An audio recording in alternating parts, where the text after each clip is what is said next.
Bonjour à tous, c'est Marie de Rendement Locatif. Donc aujourd'hui, on est en présence d'une de nos experts, Audrey.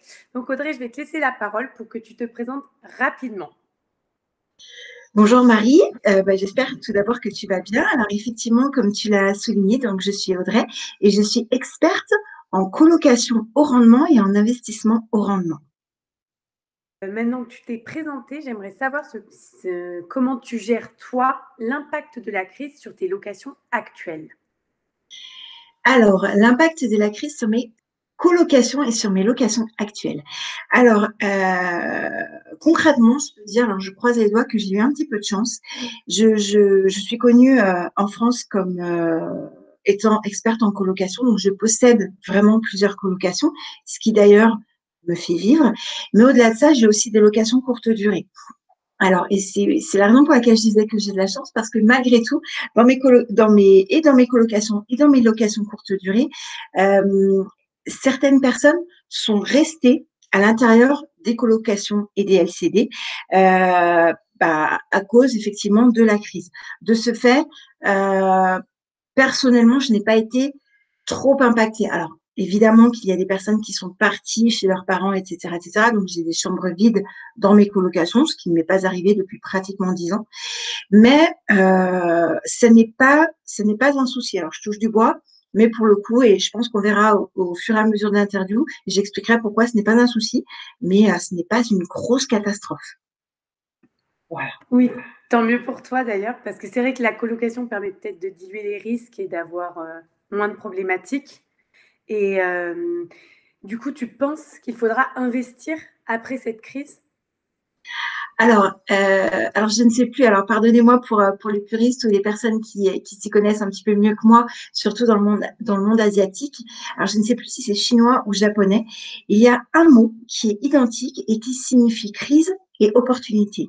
Donc, en fonction de la phrase, on peut le prendre comme on veut. C'est-à-dire que dans chaque crise, il y a les meilleures opportunités. Donc là, si je mets ma casquette d'investisseuse en immobilier, concrètement, c'est maintenant qu'il faut acheter et ça sera dans 1 an et demi, dans 2 ans, parce que justement, il y aura encore plus d'opportunités, parce que les personnes vont peut-être quitter certains appartements pour peut-être se jeter sur des maisons, parce qu'ils se sont rendus compte que peut-être que pendant la crise et le confinement, sans balcon, c'était un petit peu compliqué, ou alors peut-être qu'ils vont préférer rejoindre, se rapprocher de leur famille, ou voilà, après, forcément, il y aura forcément des séparations, etc., etc. Donc, pour les investisseurs que nous sommes, il y aura vraiment, vraiment, vraiment de très, très bonnes opportunités. Je pense qu'il y aura un retournement de marché en matière d'immobilier et notamment probablement une baisse du prix de l'immobilier, puisqu'il y aura probablement, à mon sens, plus de biens à vendre, donc à acheter, et de ce fait, une baisse, peut-être même une baisse des loyers, mais après, ça ne pourra que remonter. Et pour le coup, je pense que au niveau des banques, il va falloir se positionner notamment par rapport au fait d'avoir un apport et d'avoir du cash. C'est vraiment mon ressenti et c'est ce que je fais actuellement pour faire en sorte d'avoir le plus de cash possible et surtout de me diversifier dans mes monnaies, la crypto, etc., etc. Et pour avoir le plus de cash possible pour pouvoir investir lorsque ce sera vraiment le bon moment. Maintenant, c'est le bon moment. Je suis déjà positionnée sur plusieurs bonnes affaires que j'ai visitées en visite virtuelle, etc., etc. Et ce sera encore le bon moment, je pense, dans à peu près 1 an et demi à 2 ans. Donc concrètement, il faudra quand même avoir du cash de côté pour se présenter aux banques pour obtenir des crédits. Alors, le cash, en fait, c'est quelque chose qui rassure la banque. Ce n'est pas forcément quelque chose que l'on que l'on met en apport pour un investissement, mais c'est vraiment quelque chose qui montre que la personne sait gérer. C'est-à-dire que concrètement, je vois beaucoup de personnes qui pensent que l'immobilier, parce qu'on sait qu'on est en France, donc on sait qu'on peut se faire prêter à 100, 110, 130% par la banque, c'est-à-dire que c'est la banque qui prend la totalité du risque financier. Et pour le coup, certaines personnes pensent qu'il n'est pas nécessaire de mettre de l'apport, voire du cash.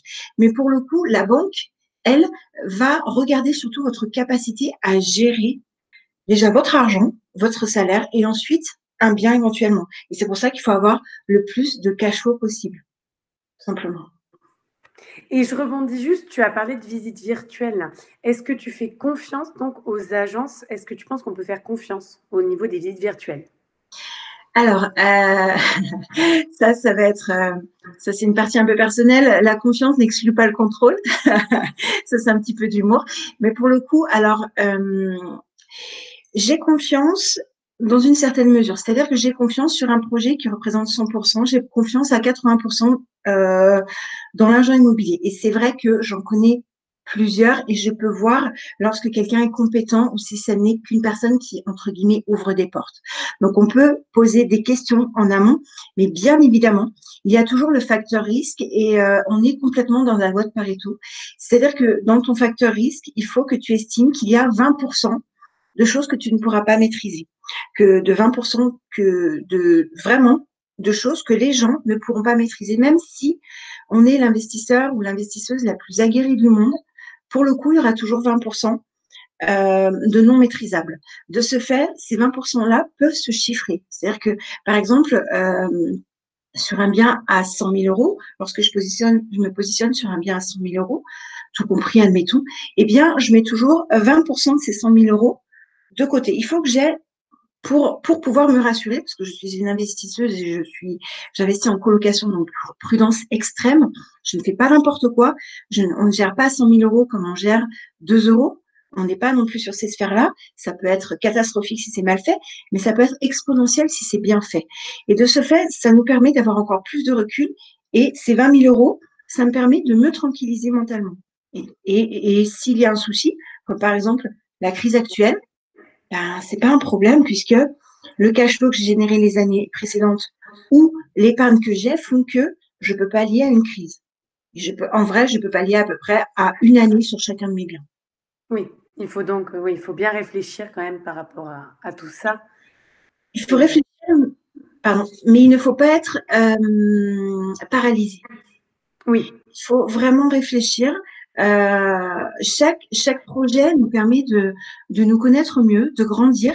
Et chaque projet est différent. C'est-à-dire que on ne peut pas dire, ça y est, j'ai acheté 50 millions de biens, je sais faire non, parce que chaque bien est différent, a une configuration différente, aura des travaux différents, aura peut-être des vices cachés, mais pas forcément, etc., etc. Donc, c'est l'expérience aussi qui parle, le fait de s'entourer, le réseau, de personnes qui s'y connaissent et de faire confiance aux gens. Ça, c'est quelque chose de très important. On n'investit pas seul. On a toujours besoin d'avoir un notaire, un banquier, d'avoir des partenaires. Et comme dans chaque partenariat, eh bien, pour moi, ce qui est intéressant, c'est vraiment la sincérité et le fait de dire la vérité. Et comme ça, les autres partenaires savent que bah, tu fais ce que tu dis et tu as dit ce que tu as fait. Voilà. d'accord. Bah, justement, quels conseils par rapport à tout ça tu pourrais donner à ceux qui veulent investir après la crise? Aux personnes qui veulent investir, alors ça dépend si elles sont débutantes ou pas. En général, on va dire en général, je En pense. général, alors aux personnes qui souhaitent investir après la crise. Alors déjà, j'aimerais leur poser la question, j'aimerais savoir pourquoi est-ce qu'elles veulent investir. Parce que concrètement, acheter de l'immobilier, c'est facile. Mais c'est ce que ça entraîne, c'est l'argent que ça va générer. Peut-être le changement de vie que ça va générer. Il y aura aussi des soucis à gérer qu'on ne gère pas lorsqu'on est locataire ou propriétaire, peu importe. Ce qui est vrai. Mais en même temps, par rapport au ratio du gain que l'on a, c'est quand même vachement intéressant. Et concrètement, quel conseil je pourrais donner, c'est maintenant, c'est le meilleur des moments parce qu'on a du temps, parce qu'on peut regarder les petites annonces, parce que les agences immobilières sont fermées. De ce fait, on peut être plus en relation avec les particuliers. On peut leur poser plus de questions. Et effectivement, on peut vraiment avoir peut-être plus de photos. Peut-être, on peut être proactif sur cette période-là. Et cette période-là, comme je l'ai dit, là, je suis en train de me positionner sur 2 biens, à voir si ça passe, qui seront que je n'ai pas visités. Un virtuellement et l'autre sur photo. C'est pas un souci. Je croise les doigts, mais on n'est pas non plus là-dessus non plus. Mais par contre, la période de crise me permet de faire une proposition encore plus basse parce que les personnes, il y aura vraiment un retournement économique en termes de travail, en termes de tout ça. Enfin, le propriétaire, enfin, quand bien même il puisse accepter mon offre, eh bien, va dire c'est soit maintenant, soit dans 1 an et demi. Et peut-être que je vais perdre de l'argent. Donc, voilà, j'ai de très, très bonnes chances d'avoir des acceptations. Donc toi, personnellement, pour l'instant, tu as quoi comme projet post-crise? Tu as l'achat de 2 biens, c'est ça? Ah, ça, c'est entre parenthèses. Donc, j'en ai qui sont en cours. Et là, ce sont les 2 nouveaux sur lesquels je me suis positionnée. Alors, pour l'instant, ils ne sont pas faits. Mais aujourd'hui, en fait, je suis en train de me positionner et sur de l'immobilier, mais on voit bien en période de crise qu'il faut se diversifier. La colocation, pour moi, c'est vraiment quelque chose d'hyper rassurant. On voit notamment sur la location courte durée, j'ai énormément d'amis qui exploitent des locations courte durée à Lyon. C'est très problématique. Les prix lyonnais ne sont pas non plus les prix que j'ai sur l'ensemble de la France, sur les autres colocations que j'ai ou les autres biens. Mais pour le coup, donc c'est un petit peu compliqué. Donc c'est vrai qu'il faut vraiment penser à se diversifier. Tous les 1 an, 2 ans, c'est bien d'acheter un autre type de d'immobilier, un lot de garage, ou etc., pour pouvoir diversifier ses acquisitions. Et en ce moment, moi, je diversifie mes rentrées d'argent et notamment par rapport à des cryptos, à la bourse. En fait, j'ai pris une partie de mon épargne qui constitue aussi le cash flow que j'ai pu générer et je le mets justement dans du minage, dans des cryptos, dans d'autres choses. Mais je n'ai aucune connaissance là. Je fais confiance à des gens. Donc, j'ai placé de l'argent. Et eux sont experts dans leur domaine. Et ensuite, effectivement, on verra. Mais c'est maintenant qu'il faut se positionner. Donc, c'est juste une question de est-ce que je me fais confiance ou est-ce que je fais confiance à des gens qui sont des experts? C'est la question. D'accord, ouais, très bien. Je voudrais revenir aussi sur ton métier. En quoi un coach perso peut apporter, qu'est-ce qu'il peut apporter de plus aux gens? Donc, en quoi un coach perso permet d'aider les gens? Je pense que c'est la manière la plus rapide, la plus sereine et pour moi, pratiquement la meilleure, conjointe avec évidemment des formations, pour pouvoir vraiment passer au next level et encore au next level et encore au niveau suivant. C'est-à-dire que sur les coachings que je fais personnalisés, eh bien, on est en one-to-one. Il y a une personne et je lui dis, bon, qu'est-ce qui se passe? Quel est l'état des lieux? Qu'est-ce que tu veux? Quels sont tes objectifs? Il y a beaucoup de développement personnel. Et qu'est-ce que tu veux? Dans combien de temps? Etc., etc. Après, je vois si je suis capable de l'amener ici. Mais c'est une question de discussion. Je lève des blocages. Je leur fais comprendre pourquoi je leur donne énormément de lecture pour que ces personnes soient enrichies et qu'elles puissent effectivement être un petit peu plus confiantes dans l'acquisition de leur futur bien. Acheter, c'est relativement facile, mais c'est tout ce qui va avec. C'est l'entourage à gérer, c'est les sommes qu'on n'a pas l'habitude de gérer, c'est mais tu es fou, tu vas pas y arriver. Et après, c'est oh là là, mais je connais les locataires qui ne payent pas, tout ça. On a tous entendu ça. Et c'est d'être un petit peu de faire front et de faire face un petit peu par rapport à tous ces préjugés-là, et surtout lorsqu'on ne connaît pas.